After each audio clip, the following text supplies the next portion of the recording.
అసలు కుంభమేళా అంటే ఏంటి? కుంభమేళా అనేది ప్రపంచంలోని అతిపెద్ద ధార్మిక ఉత్సవం. పురాణ కథ ప్రకారం దేవతలు రాక్షసులకి మధ్య అమృతం కోసం మహాయుద్ధం జరిగింది. దీనికోసం వారు వాసుకి అనే మహాపాముని తాడుగా మందర్ పర్వతాన్ని గడగడలాగా ఉపయోగించారు. ఇలా సముద్రాన్ని కలిపినప్పుడు మొదట విషం బయటకు వచ్చింది. ఈ విషానికి ప్రపంచాన్ని నాశనం చేసే శక్తి ఉంది. అప్పుడు ఆ విషాన్ని శివుడు తాగి ప్రపంచాన్ని రక్షించాడు.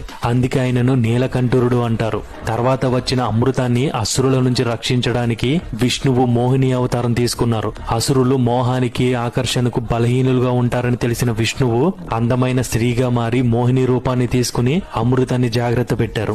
ఆ సమయంలో అమృతం 4 చోట్ల పడిపోయింది. హరిద్వార్, ప్రయాగ్రాజ్, నాసిక్ మరియు ఉజ్జయిన్ లో ఈ ప్రదేశాల్లోనే కుంభమేళ జరుగుతుంది. మహా కుంభమేళ 144 ఏళ్లకు ఒకసారి, పూర్ణ కుంభమేళ 12 ఏళ్లకు ఒకసారి, అర్ధ కుంభమేళ 6 ఏళ్లకు ఒకసారి జరుగుతుంది. ప్రస్తుతం మహా కుంభమేళ ఉత్తరప్రదేశ్ లోని ప్రయాగ్రాజ్ లో